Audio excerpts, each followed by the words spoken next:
To hell with it. There were other thoughts racing through my mind, but this one was the strongest.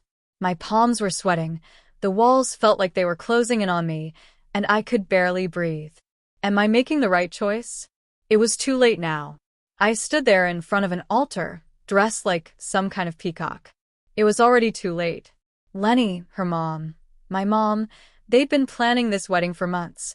Then the wedding march started blaring through the speakers. I looked around the church. It was full of friends and family. The guy in the gallery was filming and live-streaming for those who couldn't make it. And there she was. Leanne looked incredible. I watched as she took her father's hand and began walking down the aisle, her first steps toward me. My best man, Carl, leaned over and whispered, too loudly, "It's not too late, buddy. You can still get out." He laughed at his own stupid joke. Carl had been my best friend since elementary school. His dumb joke cleared my mind for a second. I could do this, and then live with it in peace. But then I realized I can't do it. One of you has to marry her. I turned around and walked out through the side door.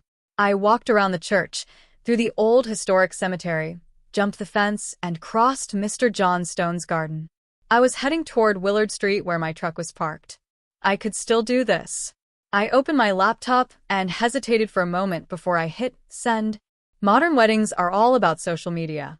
I had all the numbers, emails, and Facebook accounts, plus the link to the live stream. The only people who wouldn't get the video were Leanne, her parents, and a few elderly relatives. Everyone else would get their copy. What would they see? The first clip, Leanne's friends congratulating her and cheering her on.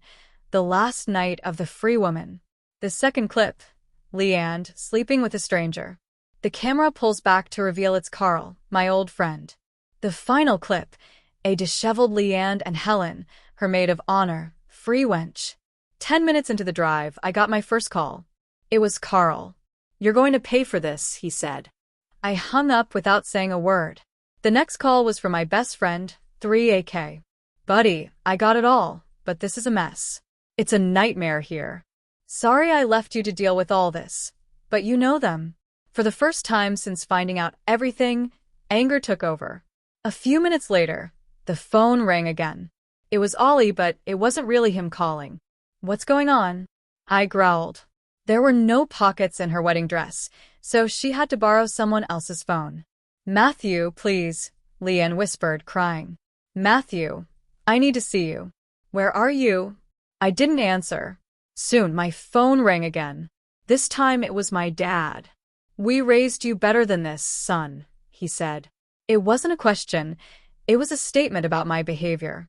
It didn't take much to realize he was furious. In the background, I could hear my mom's voice saying, "Tell him we're waiting for him at home, where he can apologize, not only to us, but also to Leanne and her parents." She sounded angry too, but for some reason, no one asked how I felt. "We'll see you at home in 20 minutes, my dad said. Again, not a request, but a command. I wanted to say, "To hell with all of you," but instead, I just said goodbye and turned off my phone. Sydney was 3 hours north of me. Mine was further up in North Queensland. My new life, I hoped, would be better than this one.